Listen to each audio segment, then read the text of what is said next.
Hello guys, and welcome back to Engineering Hack, where we try to solve engineering problems in a way that's hopefully easy to understand. Today we're talking about the thermodynamic field. We're talking still about the mass balance and energy balance in control volumes. And in this case, we're talking about stators of a gas turbine. And if you guys are not aware, let's draw a simple box, pretend this is our turbine here. Inside this turbine, you have the rotors, which, as the name implies, will rotate as the air is coming through. And you also have the stators that stay in place. And the idea here is that the stators actually assist with this, because as the rotors are rotating, what you would expect is a change in the direction at which the air is going through the turbine. What the stators do is to create this parallel flow going out of the turbine, like the parallel flow going into the turbine. So that's what a stator does. So in this case here, we're talking about a nozzle, and the problem statement from problem 5.25 reads: the stators in a gas turbine are designed to increase the kinetic energy of the gas passing through them adiabatically. Air enters a set of these nozzles at 2100 kilopascals and 370 degrees Celsius with a velocity of 25 meters per second, and exits at 1750 kilopascals and 340 degrees Celsius. Calculate the velocity at the exit of the nozzle. So the first thing I'm going to do is I'm going to draw a nozzle. Okay, nozzle. And for a nozzle, all I'm doing is I'm drawing one side greater than the other. Okay, and the idea here is air is going to come in. Air is going to come in, or in this case, air is going to come in through this nozzle and leave through the other side, right? So this is the inlet, and this is the inlet, and this is the outlet. Well, a couple of things. First off, the set of properties in the inlet and the outlet are different, right? To start off, we know that the inlet velocity is 25 meters per second, but also in terms of thermodynamic properties, we know this is 2100 kilopascals and 370 degrees Celsius, and over here we have 1750 kilopascals and 340 degrees Celsius. Okay, so note that just by looking at this, we can see there's a decrease in the energy of the gas on the outlet. All right. Now, the most important word in this problem is probably this one here. Why? Because this one is saying that this is an adiabatic process, meaning that there is no heat whatsoever being generated. So it's zero, right? Nil. No heat is going in or out of this process as the gas is going through the nozzle. And why is that relevant? Because think about it. If we have a set of properties, right, and we're leaving with a different set of properties, this energy needs to go somewhere. If the energy is not leaving in the form of heat, well, then it needs to be transformed into some other form of energy, right? In this case, it's pretty obvious that the form of energy is kinetic energy, right? It's given in the problem statement. Okay, so note a couple of things. First one is, this is not a closed system problem, right? So we can't go ahead and apply our first law in this form right away, because we have mass going in and out of the system. It's not a closed system. We can't use this guy here. Right, that's the first thing to note. It's not that the first law doesn't apply. It always applies in every single time. Just that form of the closed system first law we can't really apply. But energy still needs to be conserved, so we can still apply the first law of thermodynamics. Right. Next thing to note: the gas entering this turbine, right, comes in here, and then eventually leaves the turbine. So we have, sorry, not the turbine, the nozzle, right? So we have a lot of gas inside this nozzle, right? And what's happening is that we have a constant inlet of gas and a constant outlet of gas. So over time, there's no mass accumulating inside this nozzle. If I were to measure the amount of gas that I have, at T0 and at T100, it'll be the same amount, because I have a constant flow of air going in, I have a constant flow going out. So this means we can apply the continuity equation, right? The continuity equation which we talked about in previous videos. We can check it out here. We can apply here, right? And all that's saying, the mass of the inlet, mass flow of the inlet equals the mass flow of the outlet. There's no mass accumulating inside the nozzle, and over time there's not going to be less mass in the nozzle. Okay, and then the last thing is to know that in the previous video that we talked about, this idea on control volumes and energy balance, we had a situation in which we had the area of this guy here. We had the area on this side here too, and we had to do some calculation around that. In this case, we don't have the areas. Right? We don't have the areas, and the areas are not the same, right? So you can check out the previous problem on this. It's a simple problem, introductory problem, so have a look. But in this case here, we can't use the same method as we used there, right? We don't have the area, and we don't know, and actually the two areas are not the same, inlet and outlet. Right, with all that in place, now we can start solving our problem. And what I'm going to do is I'm going to go ahead and copy this. Okay, I want you to note that I'm going to call the inlet my state 1. I'm going to call my outlet state 2. So know that the inlet and outlet are in reality thermodynamic states, right? Why? Because it's not going to change over time. It's just always going to be 2100 kilopascals, 370 Celsius, and 1750, 340, right? It's not going to change. Likewise, the velocity is not changing. It's only going to be 25 meters per second on the inlet. Okay, so I have two states, and what I'm going to try to do is, let me go ahead and calculate the energy in these two states using the properties that I have, because as it turns out, because the first law, these two energies here need to be the same. We can, again, transform from one form of energy to another, but we can't destroy or create energy, right? That's what the first law tells us. So what I'm going to do is, I'm going to say exactly that. The delta E, right, the change in energy has to be 0. It can't create or destroy any.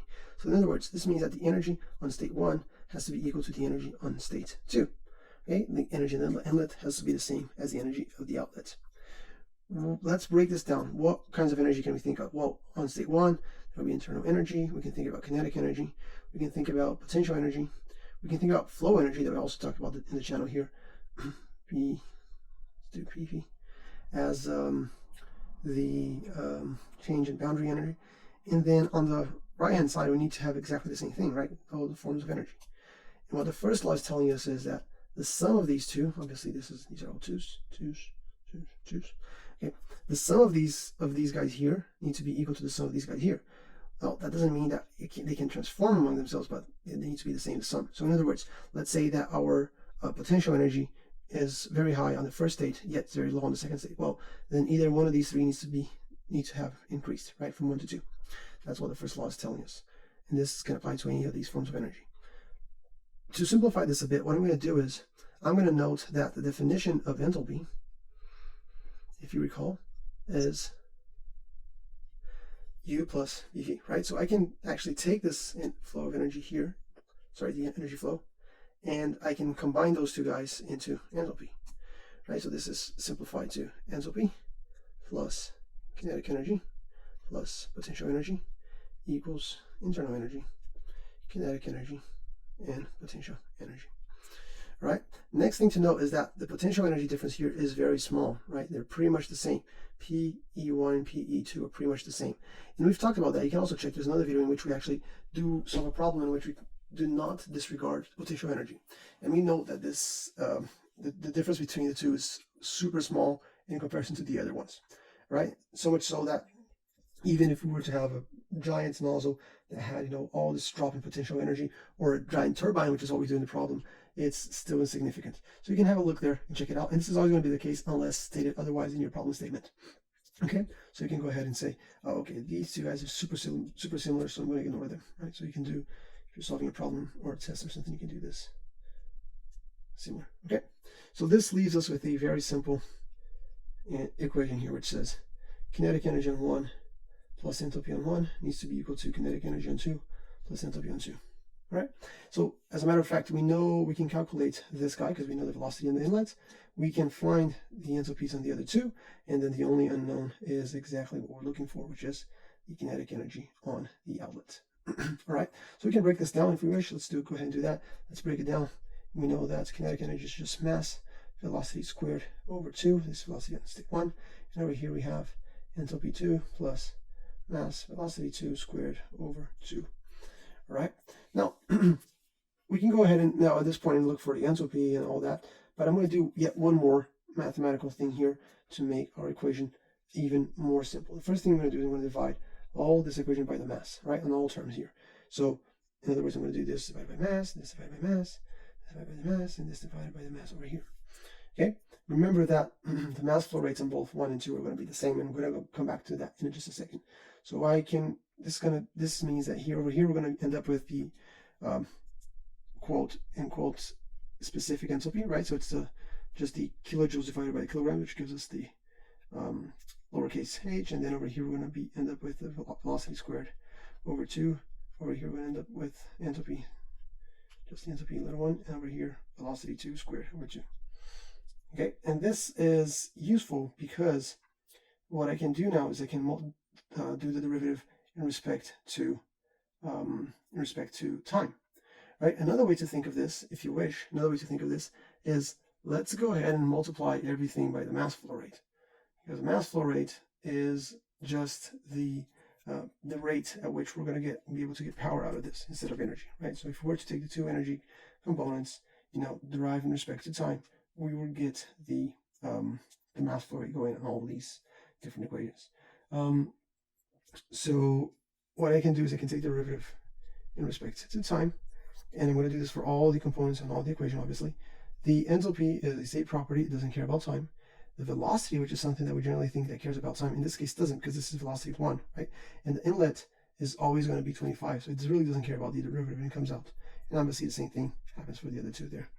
So one way to think of this is that we would have the mass flow rate of state 1 multiplying the lowercase 1 and then velocity 1 squared divided by 2, and this needs to be equal to the mass flow rate 2 enthalpy 2 plus velocity 2 divided by 2.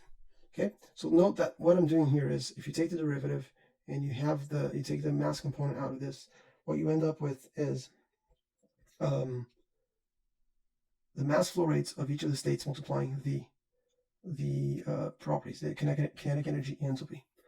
Why is that relevant? Well, again, just note the simplicity here, right? If I take the mass flow rate and multiply by this guy, I'm going to end up with the rate at which the rate of the enthalpy there, because of the mass flow rate, right? So I'm going to have big H times the flow rate of the mass. If I do that by this guy here, I'm going to get the rate of change of energy in respect to the kinetic energy. And here, same thing, rate and enthalpy rate of the kinetic energy. And remember that because of the continuity equation, this is the part that gets interesting. These two guys have to be the same. So in other words, we can get rid of these two guys. And this then further simplifies our equation to being like, okay, so enthalpy 1 plus, oh, actually, I can just do this. Do the lazy version. Right? So the two mass flow rates go away.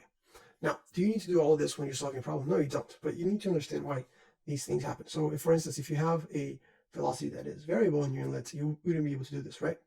But matter of fact is, we're left with this simple energy balance here. And note that we have velocity 1 is 25. We can find enthalpies for this ideal gas being air with our property tables, or if we were to have any difference in temperature, something like that, we could do one minus the other.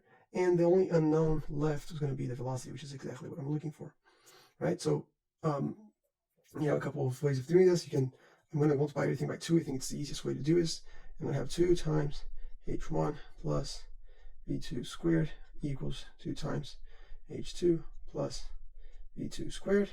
And then if I want v2, all I need to do is v1 squared plus 2 times h1 minus h2. Okay, so we further simplify the energy balance into this equation that relates to what we're looking for and everything we can find. All right, so 25 we know already. This is 25. So let's go ahead into our property tables and figure out what is h1 and h2. And for that, we just need to remember our set of properties.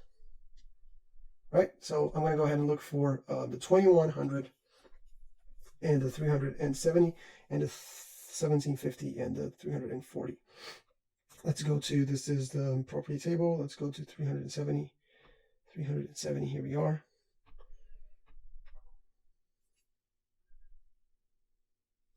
Here we are. We are at superheated state. What's going on here? 600 and 300 and, oh, sorry. Oh, what's going on? This is Kelvin. So I'm not no good. The 340 is no good. So we need to convert that into kelvins. So 370 Celsius, 273, that's going to be 643 Kelvin. And the other ones change colors. It's 340, so it's just 30 less than the other one, so 613 Kelvin.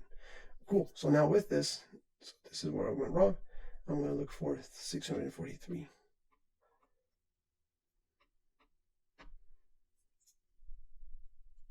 It's going to be between these two guys here.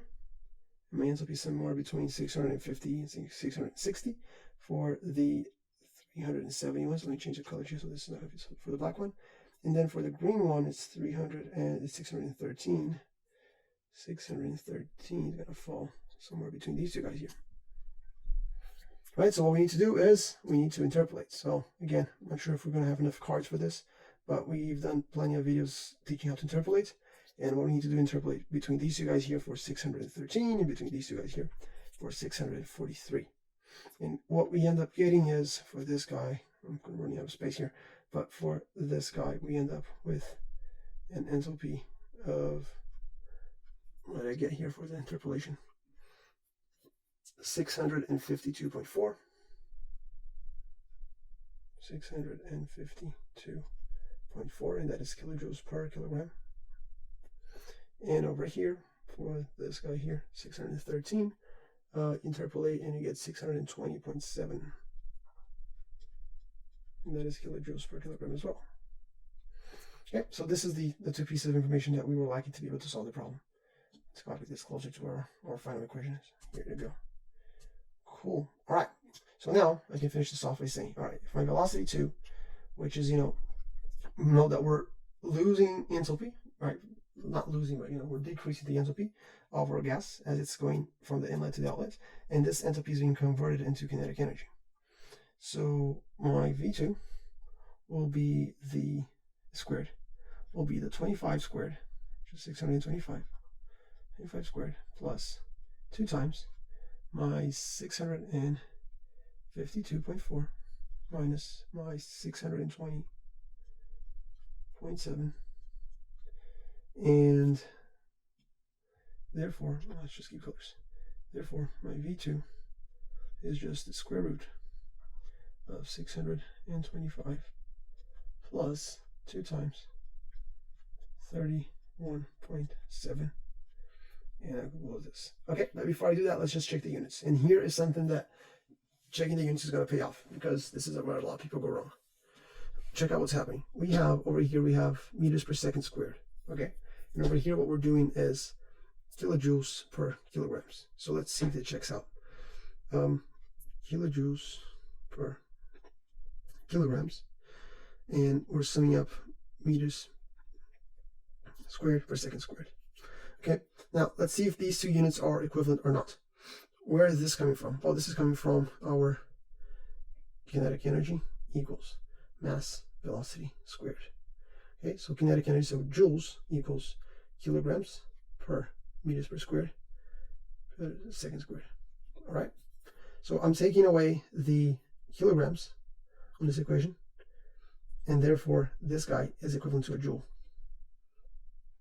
If this guy, sorry, let's do this. So this is equivalent to a joule, right? If I am dividing this whole thing by the mass, and which we did back here, right, this is going to give me a joule per kilogram. So I'm dividing by the mass, I'm going to end up with a joule per kilogram. And a joule per kilogram is fine if I sub back in here, joule per kilogram plus kilojoule per kilogram. So you have a problem, right? The problem is that we're summing up joules with kilojoules. So I need to convert one of the two.